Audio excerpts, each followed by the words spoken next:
শুভ সকাল বন্ধুরা, আশা করছি তোমরা সবাই খুব ভালো আছো আর আমিও অনেক ভালো আছি। আর আগের মতন একদম ফুল ফর্মে আমার কিন্তু কাজকর্ম নিয়ে আমি আবার চলে এসেছি। তবে তোমাদের কথা শুনবো, আমি একদম যে শুনবো না তা নয়। দিলাম একটা হাঁচি, কারণ এসি চলছে না, এসি চললে আমার এরকম হবেই থেকে থেকে। আর গলায় একটু বা নাক টানবো ফুচফাচ করে, এরকম কিন্তু তোমরা আমার ভয়েসে পেয়েই যাবে। আর ওর বাবাকে কিন্তু আমি তুলে দিলাম, আমি বললাম না উঠে পড়ো, অনেক দিন হয়ে গেছে এই বিছানা চাদরটা পাল্টাবো করে। তোর বাবা তখন উঠে গেছে আর আমি সকাল 6টার মধ্যে তোমাদের সামনে কিন্তু আজকে আমি চলে এসেছি, কারণ আজকে অনেক কাজ আছে, সবটাই শেয়ার করব। তার সাথে সাথে কিন্তু ওর বাবাকে নিয়ে আবার যাব চোখের ডক্টরের কাছে। আর কাল তো একবার চোখের ডক্টর দেখিয়েছি, সেখানে কি বললো সেটাও তোমাদেরকে বলবো। আর আমার ব্লাড রিপোর্ট কি হয়েছে সেটাও আমি তোমাদেরকে বলবো আর কি। তো তোমরা আমার সাথেই থাকো, আশা করি বন্ধুরা তোমাদের ভালোই লাগবে। আর তোমরা কিন্তু একদম আমার ভিডিও দেখছো না, আমার ভিডিওর ভিউজের অবস্থা দেখেছো? তোমরা কিন্তু আবার দেখো, কারণ তোমরা আমার কাজকর্ম দেখতেই বেশি ভালোবাসো। আমি জানি, যেহেতু শরীরটা অসুস্থ থাকায় আমি তো একটু কাজকর্ম কম করছি, তো সেই কারণে কিন্তু তোমরা অনেকেই দেখছো না। তার মধ্যে আমি একজনের নাম বলি, হাসিবার এত মিষ্টি মিষ্টি কমেন্টস। হাসিবা, আমি তোমাকে কিন্তু অনেক মিস করছি। আর তোমার নামটা জানো তো আমি প্রত্যেক দিনই ভাবছি ব্লগে বলবো, তোমার ভুল হয়ে যাচ্ছিলো, তাই আজকে ব্লগের প্রথমেই আমি তোমার নামটা নিলাম। তো তুমি কিন্তু অবশ্যই আমার ভিডিও দেখে থাকলে আমাকে কমেন্টস করে জানিও।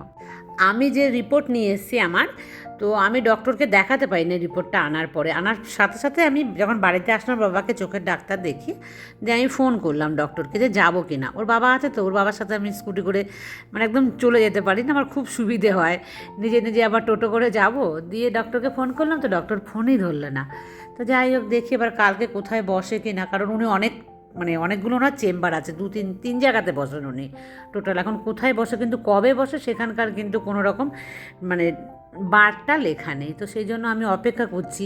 আর আমাকে অনিতা বলেছিল যে অনিতাদের বাড়ির ওখানেতে মানে যে চেম্বারটা সেখানে কিন্তু আমি দেখাই, মানে দেখাই বলতে। তো ও বলেছিল যে তুমি যদি আগে থেকে যাও তাহলে আমাকে জানাবে, আমি যদি মানে সম্ভব হয় তাহলে ও আসবে।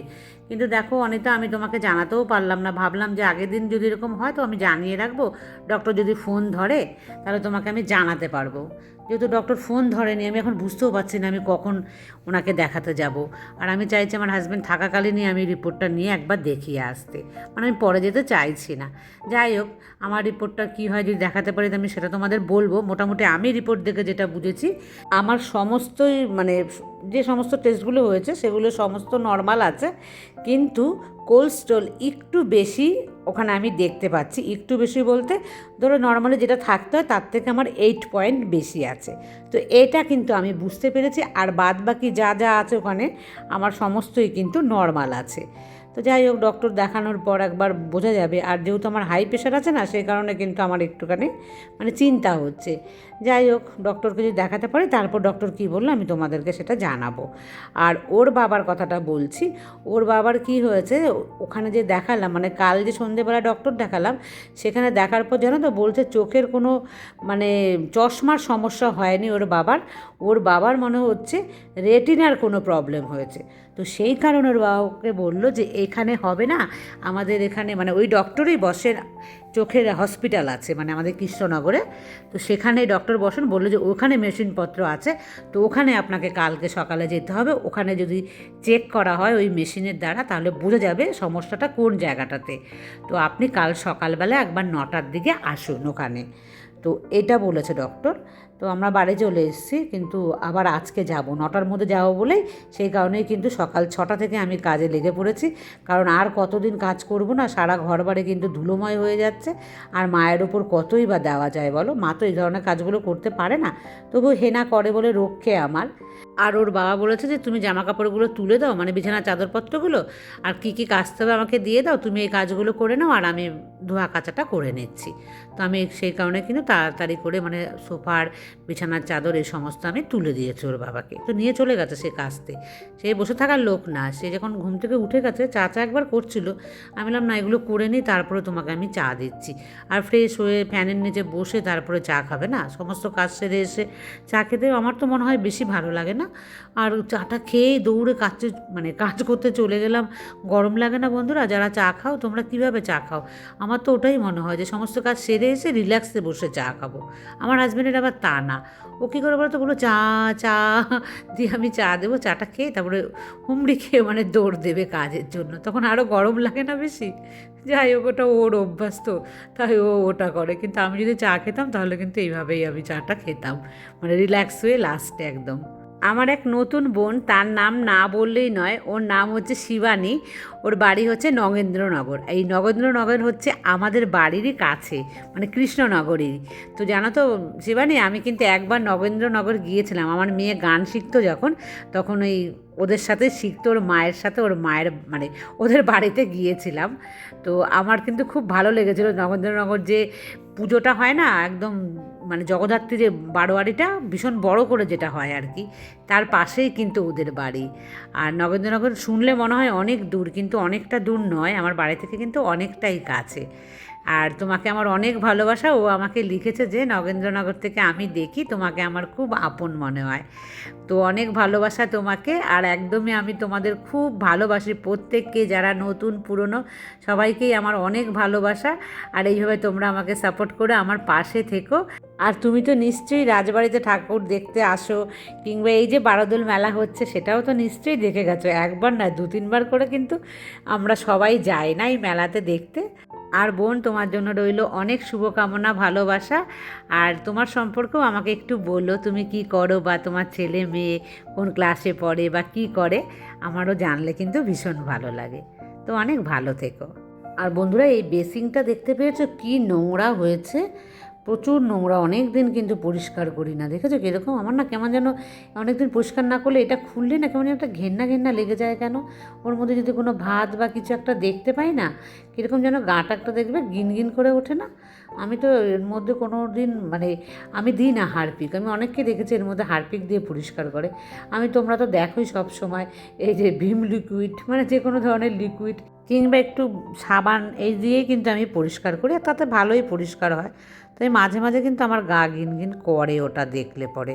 এটা আমি দেখেছি, মানে আমি যখন রেগুলার আমি একা ইউজ করি না তাহলে কিন্তু হয় না। এটা যখন যে আমার হাজব্যান্ড বা মেয়ে আসলে তখন না ওরা মনে হয় যখন ওই যে হাতটা ধোয় না, আমার মনে হয় যেটা যে ওই সময় আমরা কী করি, কিছু একটু পড়ে থাকলে দেখবে জল একটু ঢেলে দিই না, ওরা মনে হয় করে না জানো তো। আর নাহলে ওখানে গিয়ে আটকে থাকে, আর ওটাই তখন দেখলে না কীরকম একটা যেন করে দেখবে। যাই হোক, আমি খুব ভালোভাবে করে দিলাম পরিষ্কার। তো এইভাবেই আমি পরিষ্কার করি, খুব একটা খাটনি নয়, তবে খুব বিরক্তকর এটা পরিষ্কার করা। কারণ কি বলতো, যে জল দিয়ে যখন আমি গ্লাসে করে ধুতে গেলাম না, সেটা গা বেয়ে পড়ে গেলে কিন্তু ওই যে তলার যে কালো রঙটা রয়েছে না, মানে কী বলে পাল্লাগুলো, যে এই যে পাল্লাগুলো, এগুলো কিন্তু ফুলে উঠবে জলে ভিজে থাকলে। তার জন্য আমি দেখো সাথে সাথে কিন্তু শুকনো কাপড় দিয়ে এইভাবে আমি মুছে নিই। আর এটার ভেতরে কিন্তু আমার প্রচুর জিনিস আছে, মানে এই যে ডেইলি কি বলবো তোমাদের, যে কলিন হারপিক থেকে শুরু করে, মানে যেগুলো ব্যবহার আমি করি না, অন্য কোথাও রাখি না। হারপিক যেরকম যেটা আমি ব্যবহার করতে বাথরুমে নিয়েছি সেটা বাথরুমেই থাকে, সেটা এখানে রাখি না, কিন্তু ব্যবহার করার আগে যেগুলো আমি স্টোর করে রাখি সেখানে কিন্তু মানে এখানে আমি সেগুলোকে রেখে দিই। আর এটা পুরো প্যাকড আপ হয়ে আছে জানো তো জিনিসে, সাবান থেকে অল আউট থেকে, মানে এই ধরনের জিনিসগুলো কিন্তু আমি এখানেই রাখি। আর যখন আগে আমার ছিল না এরকম, তখন যেন আমি কী করতাম, যখন ক্যান্টিন থেকে আমার হাজব্যান্ড নিয়ে আসতো না জিনিসপত্র, আলমারিতে গুছিয়ে রেখে দিতাম, শোকেজে রেখে দিতাম। তখন তো রাখার কোনো জায়গা ছিল না আমার আলমারিতে। তোমরা কি কেউ কোনো দিনও এরকম ক্যান্টিনের জিনিস রেখেছো? আমি কিন্তু এরকম প্রচুর প্রচুর রাখতাম আগে, তবে এখন আর রাখি না। একবার জানো তো এরকম শ্যাম্পু রেখেছিলাম আলমারির মধ্যে, তখন তো অনেক শ্যাম্পু কিনে নিয়ে আসতো ওই ধর 1 বছরের জন্য।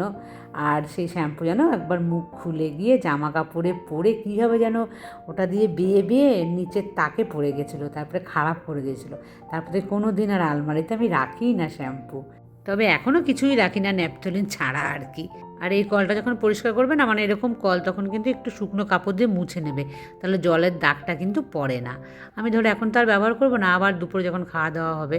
এটা আমার দিনে 3 থেকে 4 বারই ব্যবহার হয়, বেশি আমি ব্যবহার করি না। রান্নাঘরেরটাই আমি কিন্তু সব থেকে বেশি ব্যবহার করি। আর আমাকে এক বোন কমেন্টস করেছে বাংলাদেশ থেকে, ও বলেছে ওর নামটা নিতে। ওর নাম হচ্ছে অনিকা। তো অনিকা, তোমাকে আমার অনেক ভালোবাসা। আর তুমি আমার ভিডিও দেখো, আমাকে কমেন্টস করো মাঝে মাঝে, আমার ভালো লাগবে। আর তোমাদের প্রত্যেকের নাম নিতে যেমন আমার ভালোবাসি, আর তেমনি কিন্তু তোমাদের সাথে আমি গল্প করতেও ভালোবাসি। তোমাদের কোনো কিছু জানতে হলে আমাকে যেমন জিজ্ঞাসা করো, তেমনি কিন্তু আমারও তোমাদের সম্পর্কে আমার অনেক কিছুই জানতে ইচ্ছা করে। পারলে আমাকে জানিও। আর এরকম সাথে থেকো, অনেক ভালোবাসা, আর খুব ভালো থেকো। সকাল সকাল অনেকগুলো কাজ আমি করে নিলাম, নিয়ে এবার ওপরে যাচ্ছি, দেখছি বাবুমশাই কী করছেন। বাবুমশাইয়ের কিন্তু অনেকক্ষণ আওয়াজ নেই, আর চাও কিন্তু সে চাইছে না। ও সে কি করেছে দেখেছো, সমস্ত হাতে কেচে তারপরে কিন্তু ওপরে নিয়ে এসছে মেলতে। তা আমি ভাবলাম যাই, আমার বন্ধুদের সঙ্গে একটু শেয়ার করি। আর সব থেকে বড়ো কথা কী বলো তো, ও যখন এরকম কাজ করে না, তখন ওর যদি আশেপাশে আমি থাকি, ওরও ভালো লাগে আর আমারও তো ভালো লাগে। আর মানে যত পরিশ্রমী হোক না কেন, দেখবে মানে অনেকদিন পর পর বাড়ি আসে না, সেই কারণে দুজনে যদি একসাথে অনেকটা সময় থাকি, কিছুই না, দেখো আমি হয়তো দূরে দাঁড়িয়ে আছি আর ও কাজটা করছে, সেটাতেও যেন মনে হয় যেন ভালোবাসাটা বাড়ে। আমার কিন্তু এটাই মনে হয়। আর এক্ষুনি তোমাদেরকে দেখাচ্ছি, আমার হাজব্যান্ড দেখো এই যে কুশনের কভারগুলোকে কীভাবে লাগাচ্ছে। আমি বলছি এত কষ্ট কেন করছো, ক্লিপ আছে আটকে দাও। বলছে না, তাড়াতাড়ি শুকিয়ে যাবে। দেখেছো দুটো তার দেওয়া আছে না ওখানে, ওই দুটো তারের মাঝে এরকমভাবে ঢুকাচ্ছে। তাই আমি বলছি এরকম করলে কিন্তু তারটা ছিঁড়ে যাবে। বলছে কিচ্ছু ছিঁড়বে না, আমি দিয়েছি, তাড়াতাড়ি শুকিয়ে যাবে। আমি বললাম সকাল এখন 8টা বাজে, ও শুকিয়ে যাবে ওভাবে না দিলেও। বলছে না থাক, এরকমই থাক। আমি বললাম ঠিক আছে। বলে না কথাতে যে বাড়ির যে হেড, সে যদি ভুল করে তাহলে কিন্তু সেটা কোনো দোষেরই নয়। যদি আমি করি তাহলে কিন্তু বলতো ওই দেখো এরকম করে দিয়েছে বলে তারটা কিন্তু ছিঁড়ে গেছে। তো এরকমটা বলে কিনা বন্ধুরা, যে কি একটা কথা আছে যে বাড়ির মালিকের ভুল হলে কিন্তু দোষ হয় না, মানে কর্তার দোষ হলে দোষ নেই, আর যদি আমরা করি তাহলে কিন্তু অনেক দোষ। যাই হোক, আমি নিচে এসেই কিন্তু জামাকাপড় চেঞ্জ করে আমি ওকে তাড়াতাড়ি করে আগে দিয়ে দিলাম চা। মা খেতে পারবে না এখন চা, কারণ কি বলো তো, মা কিন্তু ঠাকুর ঘরে, মা একটু লেটে ওঠে। আমার কাছে আসলে কি করবে, আমি বললাম তাড়াতাড়ি উঠে তুমি করবেটাই কি, ঘুম হয় না না। আর দেখো এক হাতে ক্যামেরা আর এক হাতে নিয়েছে না, স্লিপ কাটছে এটা কিন্তু। আমি আটা মেখে নিজে কিন্তু রুটি বানিয়েও নেব, মায়ের আশায় থাকবো না, কারণ আমাকে 9:45 থেকে ধরো 5-10 মিনিট মতো লাগে, যেখানে আমার চোখের ডক্টর দেখাতে যাবো, তো সেখানে দেখো আমি রুটি করেও নিয়েছি, সবার জন্য রুটি আমি করে নিয়েছি। আর কি দিয়ে খাবো দেখো তো, ফাঁকিবাজি, কিন্তু আমার ভীষণ প্রিয় খাওয়া, একদম ক্ষতি, দই দিয়ে রুটি দিয়ে খেয়ে যাব, খুব হুটোপাটা। তো সেই কারণে আমি আর আমার হাজব্যান্ড দুজনা খাবো, মা খাবে কিন্তু পরে। মানে আমরা খেয়ে নিয়েছি 9:45 কি 9টা বাজে 10 মিনিট বাকি, এরকম সময় কিন্তু দেখো আমরা দুজনে বেরিয়ে যাচ্ছি। আর এই কুর্তিটাকে ছেটে পরছি, মানে আজকে সারাদিন পরবো, তারপরে কিন্তু ধুয়ে দেবে আমার হাজব্যান্ডেই। তো আমরা দুজনে মিলে বেরিয়ে যাচ্ছি। আর হেনাও এসছে জানো তো, রাস্তায় দাঁড়িয়েছিল যখন আমরা, মানে মেন রাস্তাতে ওই আমরা যাচ্ছি, তখন ওর সঙ্গে দেখা হলো। আজকে হেনা লেট করেছে আসতে, তাই আমি বললাম যাও, মা আছে। বলো ঠিক আছে দিদি তোমরা যাও। তো ও জানতো আমরা ডাক্তার কাছে যাবো। আর এই দেখো সার্কিট হাউস, এখানে কিন্তু আমাদের মুখ্যমন্ত্রী আসতে থাকেন। এই জায়গাটা কিন্তু খুব সুন্দর, দেখতে পাচ্ছ, খুব ভাল লাগে এই জায়গাটা। এই জায়গাটা দিয়ে একটুখানি গেলেই কিন্তু নগেন্দ্রনগর, জানো তো, খুবই কাছে। তো এই দেখো কোথায় চলে এসেছি, দর্শন নেত্রালয়। আর এটা হচ্ছে তারই ঠিক উল্টো দিকের কলেজ। এই কলেজ হচ্ছে উইমেন্স কলেজ। এই কলেজে আমার ফার্স্ট ইয়ারের সিট পড়েছিল, প্রথম আমি সিট, মানে নবদ্বীপ কলেজে যারা পড়ে তাদের সিট কিন্তু এখানে পড়েছিল। ঠিক দেখো একদম অপোজিটে হচ্ছে দর্শন নেত্রালয়। এটা হচ্ছে চোখের হসপিটাল, এটা কিন্তু প্রাইভেট, এটা কোনো সরকারি নয়। যাই হোক, এইখানটাতে সেই টেস্টগুলো হবে। তো আমি আমার হাজব্যান্ডকে নিয়ে আসছি। আর তোমাদের সাথে আগেও মনে আমি শেয়ার করেছি, আমার মেয়ের যে চোখের ডাক্তার বা আমার চোখের ডাক্তার, আমি কিন্তু সবসময় এখানেই দেখাই। আর আগের দিন শনিবার থাকাতে শনিবারে কিন্তু এই হসপিটালটা বন্ধ থাকে, তো সেই কারণে এখানে দেখাতে পারি না আগের দিন। তো আজকে রবিবার নিয়ে এসেছি। তো আমাদের আর নাম লেখাতে হবে না, জানো তো। যাই হোক, দেখে মনে হচ্ছে না কেউ নেই। তো ভেতরে ঢুকছি, বলছি ওখানে ওয়েট করুন, মানে 9টা বেজেছে মাত্র, এখনও আসেনি, সবাই আসবে, আপনাদেরকে কল করা হবে। এই দরজাটা খুলতে গিয়ে দেখছি, দেখো কত মানুষ বসে আছে, ভাবাই যাচ্ছে না, বাইরে থেকে মনে হচ্ছে যেন কোনো লোকই আসেনি। অথচ দেখেছো কত লোক, 100 কতজন লোক নাকি এখানে আছে, নাম লেখা হয়ে গেছে। ভাগ্যিস আমাদের নাম লিখতে হবে না, তবে বলে একটু ওয়েট করুন, আপনাদেরকে আমরা ডেকে নেব। তো কোথায় বসবো, এই জায়গাটায় বসার আমি জায়গা খুঁজছি, কোনো জায়গা নেই। যাই হোক, ওখানটাও এসি চলছিল বলে রোগকে, ওর বাবা আগে চলে গেছে।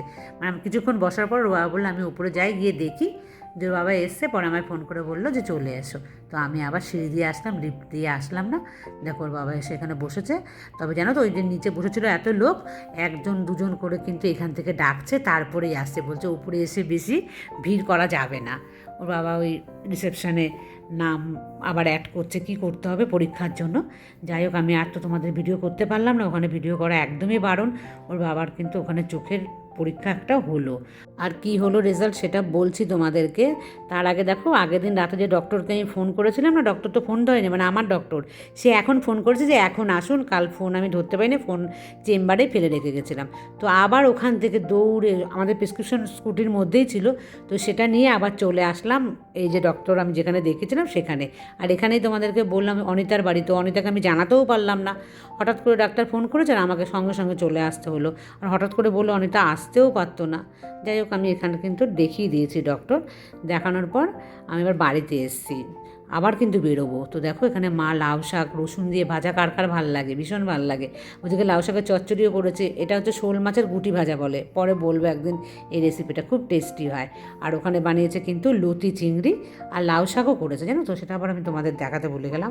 আর এটা মা বেলের শরবত বানাচ্ছিল, বললো একটু খেয়ে যা, আমি বেলটা পেকেছে, তাই কোনো রকম দুজনে খেয়ে চলে এসেছি। কোথায় বলছি, এটা হচ্ছে সীমানগর, আমার হাজব্যান্ডের সাথে এসেছি। আমার হাজব্যান্ডের এখানে যে বিএসএফ ক্যাম্প, সেখানে এসেছি। তো ওখানে একটা কাজ হয়ে গেছে, হয়ে যাওয়ার পর একটু খাচ্ছি আখের রস। আর সেই ফাঁকে একটু বলে নিই, আমার হাজব্যান্ডের কিন্তু রেটিনার সমস্যা হয়েছে, এখানে সেই ট্রিটমেন্ট চলে না, হয় কলকাতায় যেতে হবে, নয়তো ওই দিশাতে, ব্যারাকপুরে, যেখানেই হোক, যেগুলো তোমরা বলছিলে সেই সমস্ত জায়গায় মনে হয় যেতে হবে। তো বন্ধুরা, আমি তারপরে বলছি, মানে পরের ব্লগে। আর এটা হচ্ছে বিএসএফ ক্যাম্প, যখন আমার হাজব্যান্ড এখানে পোস্টিং ছিল এখানেই কিন্তু থাকতো। আর আমি যদি থাকতাম তো এই ধরনের যে কোয়ার্টারগুলো আছে, এখানকার কোয়ার্টারে আমি থাকতাম। যাই হোক, এখানে আমার কখনো থাকা হয়নি, ওখান থেকে ও টাকা তুললো। আর বন্ধুরা, ব্লগটা না আমার অনেক বড় হয়ে গেছে, সেই কারণে পরের কথাগুলো আর বলতে পারলাম না, পরের ব্লগে বলবো। আর আজকের মতন এই পর্যন্ত, টাটা।